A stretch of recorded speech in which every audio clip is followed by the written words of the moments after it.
Howdy, it's Jim Morado, and we are in Keystone, Indiana. I guess you would say that this is the Keystone area of Indianapolis. I gotta be honest, I'm not exactly sure technically what the name is, but this is kind of north of downtown Indianapolis. It's a good piece north of the Soldiers and Sailors Monument. And this is a place my wife and I have been coming to at least a couple times a year, probably for a long time. Let me just leave it at that. Even back when we lived in Cleveland in the early 2000s, we came to this area a lot and we just loved it. And we love it for shopping, to be honest. And we like to come here especially before Christmas. It's a very Christmassy area. And we love going to the Fashion Mall at Keystone, sometimes called the Keystone Fashion Mall. And that's we stopped by there today, and I did want to put up a few pictures that I took inside the mall. It's looking, there's one section of the mall that's not looking very lively at the moment, and I'm sure that's just an influence of our current times right now, because this is a great mall, and I've told a lot of people about this mall. This is a mall that I've turned a lot of people on to, and everybody that goes there loves it. It's very attractive, it's very clean, it's very upscale. They used to have a Tesla dealership, if that tells you anything. And like I said, we've been coming here for a very, very long time. And there are a few things at this mall that I simply love. They have a kind of an independent artsy movie theater that shows some kind of cooler movies than what you might see at the normal spots. They've got this great food court. And if you've been coming here for years like I've been doing, this food court they used to have it kind of upstairs, and you had to travel through the food court to get from one part of the mall to the other. And they had this cool window overlooking the road because the food court sort of went over the road. And it was a lot of fun just being up there and looking down on the road. They retooled everything, and it's very different now. And it's much more open, it's much more just lively, I guess you would say. But I kind of miss that old scenery. But it's better now, I promise. But there's a couple sections of this mall, and it's big, and it's nice, and it's just a very clean mall. And we'll sometimes get a hotel room near here and just go over there.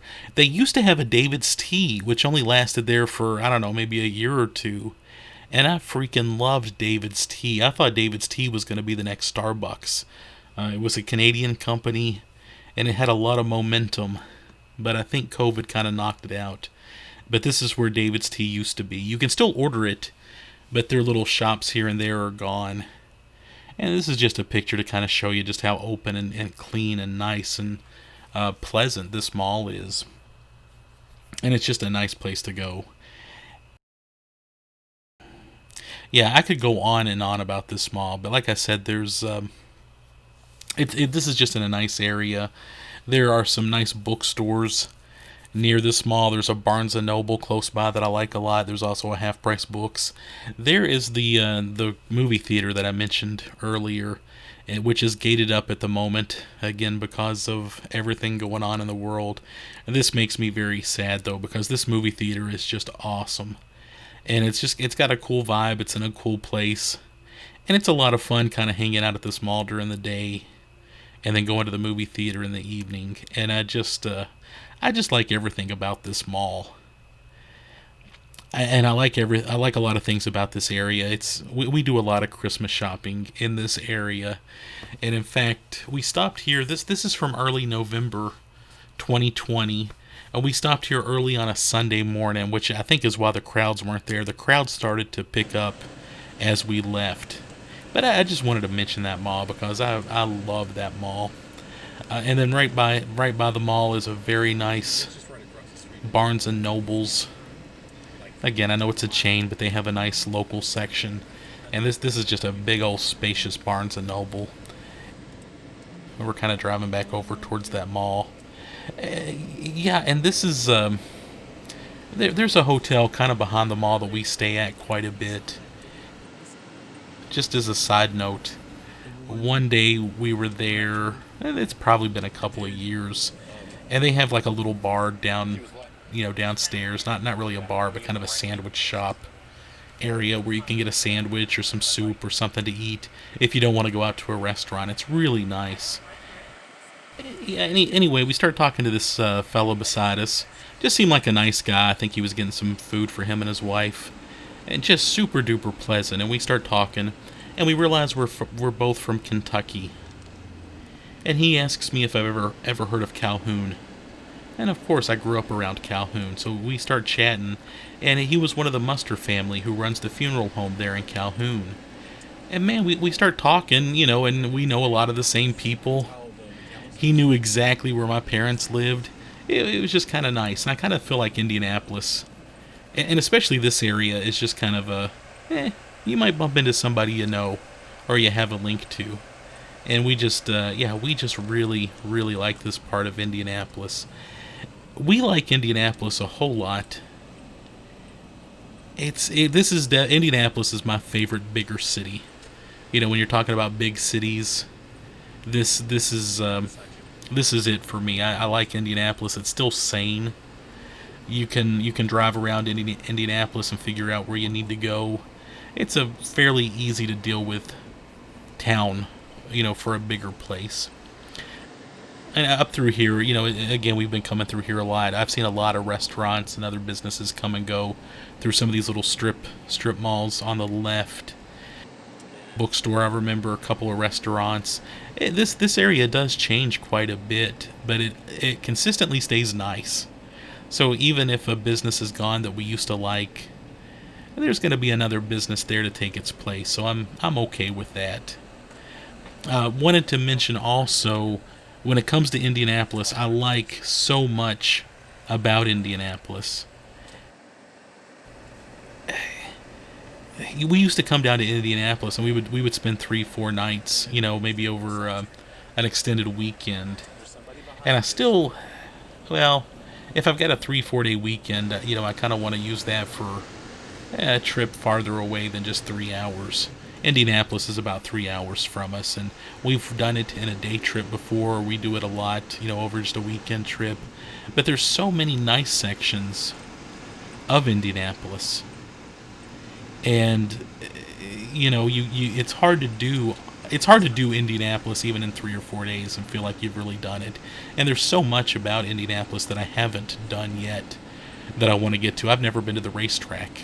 In fact, the kind of west of Indianapolis is an area that's just not as accessible to us, and we just haven't done as much of that as I'd like to. We will at some point. I also haven't done the zoo. I've heard a lot about the zoo, but we've been to most of the museums. We've been downtown a lot. Indianapolis, they've got the Children's Museum, they've got their art museum, they've got their military museum, which are all really highly ranked museums. They get a lot of, they rank high on the museum lists, and it's just a great city for that sort of thing. So when we've done Indianapolis over the last several years, we usually go to the Keystone area, and that's it. Or we might go to downtown and then just enjoy downtown. And then another area that we like a lot is the Greenwood area, which is south of Indianapolis. So it's very much south of the Keystone area, but we love that area too. And Indianapolis, to me, has just become a town that we like to go to. And of course, Half Price Books. I've done Half Price Books to death. I love Half Price Books, and we've gone to Indianapolis. They've got several, like Louisville. Louisville has several Half Price Books too.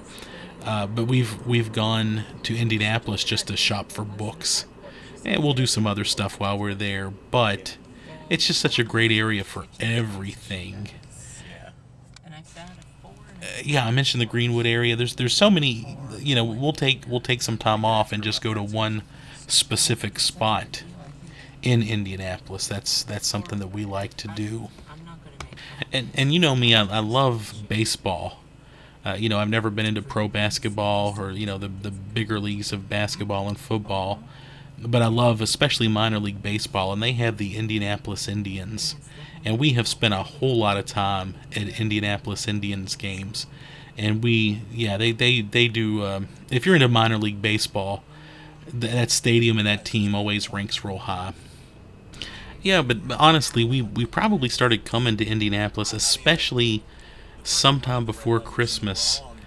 Man, I want to say maybe back in 2004, 2005. And the Indianapolis just does Christmas so nice.